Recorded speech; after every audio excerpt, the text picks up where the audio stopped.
les amis, il y avait bien longtemps que je vous avais pas fait de petite vidéo. Alors me voici de retour avec un phénomène très à la mode en ce moment. Donc c'est le bugeot. Le bugeot, qu'est-ce que c'est? Le bugeot, c'est une contraction de bulette, de son nom d'inventeur, journal. Donc le bugeot, parce que auparavant, sur mon bureau, il y avait ça. Donc il y avait plein de cahiers, donc il y avait un tout petit bloc-notes, on ne sait jamais, au cas où. Il y avait un autre bloc-notes un peu plus grand, forcément, pour noter tout. Il y avait un premier cahier, pour noter des choses. Il y avait un deuxième cahier, oui, parce qu'on est bien plus assuré par un deuxième cahier. Et il y avait mon journal de bord, où je colle tout, voilà. C'est un album souvenir, plus que où je colle plein de petites choses. Et voilà, j'aime bien faire ce genre de collage. Alors moi j'ai voulu faire mon propre bugeot, et puis vous proposer comme ça des petites idées. Donc je viens du monde du scrap, alors forcément mon bugeot, je me suis fait un peu plaisir. Donc mon bugeot, il se présente comme ça. Donc au départ c'est un cahier tout simple. Bon, alors j'ai choisi un grand format, parce que j'ai toujours à la folie des grandeurs, forcément. Et j'aimais bien le style parce qu'il avait des petites lignes comme ça faisait genre almanach, un peu vieillot. Donc j'avais bien aimé. Et je ne savais pas trop quoi faire de ce grand cahier. Et puis le bugeot est arrivé. Donc j'ai passé une couche de gesso en fond. Je me suis amusée à découper tous les mois de l'année. Avec une petite déco où j'ai essayé de faire les 4 saisons. Alors il y a l'hiver qui est présenté ici avec ses petits pompons. Il y a le printemps avec le petit nid, les petits papillons. L'été avec les fleurs. Et puis l'automne avec les petites feuilles. Ici j'ai mis l'année. Et puis j'ai décoré avec des lettres, avec une calligraphie que j'aimais bien. Bon, ça veut pas forcément dire quelque chose, mais c'était la police que j'aimais bien. Ensuite, je voulais... Oh, il est pas tout à fait fini, parce que ça, il faut que je le colle. En fait, c'est une petite réserve de post-it. J'ai pensé que pour aller directement à quelque chose d'important, je pourrais les coller sur le bord. Donc ça, je sais pas si je vais le coller directement ou peut-être avec un trombone, je sais pas encore. Ensuite, sur la page de garde, alors, soit je vais faire un beau 2017, et puis ensuite je voulais coller, mais j'aurais peut-être pas assez de pages. Je voulais coller en fait un calendrier semestriel, comme ça pour voir un peu à l'année, avoir une vision directe sur un semestre entier. Ensuite, sur la deuxième page de garde, la troisième même, je me suis fait une roue d'anniversaire, parce que pour éviter d'oublier des anniversaires, comme ça m'est arrivé quelquefois les années passées. Donc on est très très mal dans ces cas-là. Donc voilà, j'espère qu'avec cette roue, j'oublierai personne. Ensuite, j'ai décoré donc mon bugeot, il se présente comme ça. Donc sur la page de gauche, j'ai mis le mois que je décorerai en fonction de la saison. Et puis j'ai inscrit tous les jours du mois. Et en face, je mettrai chaque événement. Avec peut-être, je rajouterai les anniversaires. Alors le mois de janvier, je l'ai fait avec un pochoir de ce style. Mais vous pourrez en retrouver dans le commerce. Il y en a aussi comme ceci.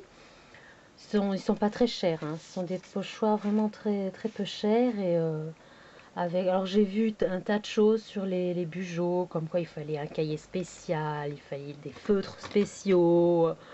Enfin, tout ça vraiment, pour moi c'est du superflu. Vous prenez juste un cahier basique, des feutres basiques, tout ce qu'il y a de plus commun, ce que vous avez chez vous, et ça marche tout aussi bien.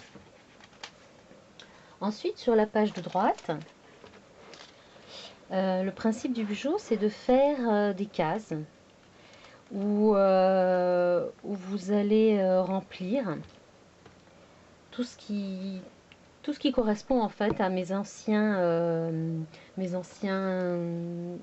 cahiers et bloc-notes.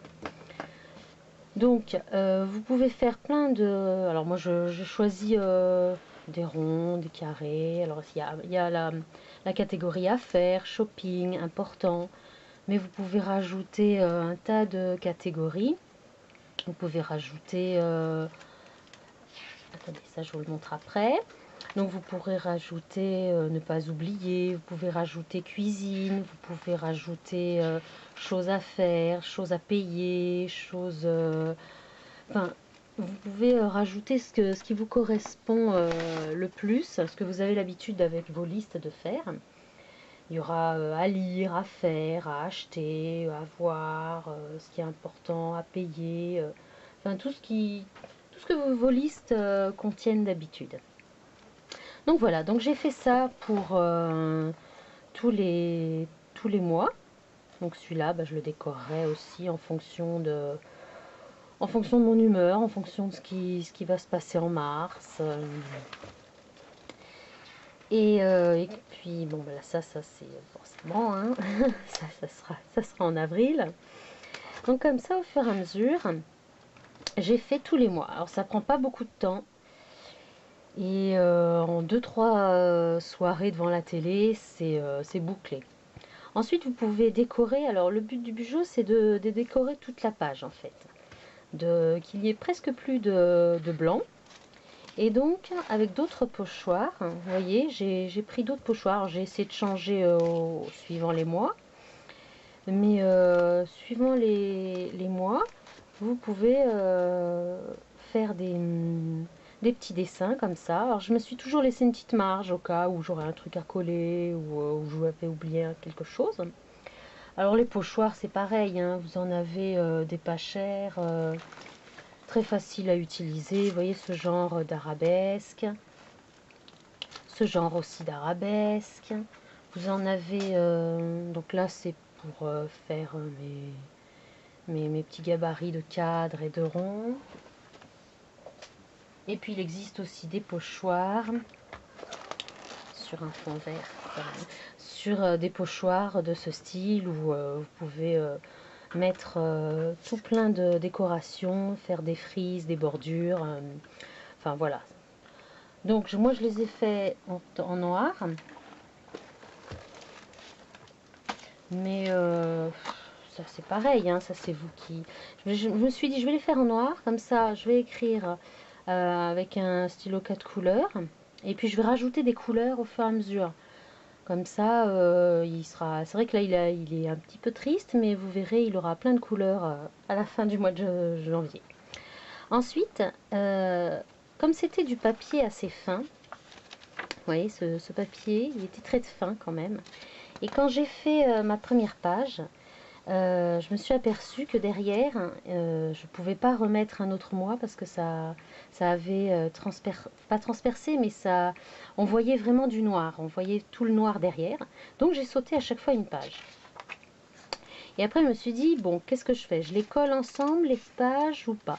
J'ai attendu et puis après je me suis dit, non, en fait, je vais faire une page blanche. Donc j'ai recollé par-dessus une feuille blanche à gauche. À droite, pardon, et à gauche, j'ai recollé une feuille blanche, plus une feuille petit carreau pour encore réinscrire ce que j'aurais oublié le mois d'avant. Et j'en suis très contente parce que comme ça, je pourrais rajouter encore plein d'autres choses ou faire des dessins, enfin voilà. Que dire d'autre? Pas grand chose, que j'ai déjà commencé alors sur la page de gauche, je commencerai généralement par une citation que j'aime bien, et puis après voilà, je laisserai libre cours à mon imagination et à mes petits talents de dessinatrice. Voilà, j'espère que ce tuto vous aura plu, que mon bujo vous aura plu et que ça vous donnera envie d'en faire un. Si vous avez la moindre question, de toute façon, vous passez par mon blog ou par la chaîne YouTube. Je vous embrasse très très fort et puis à très bientôt. Au revoir.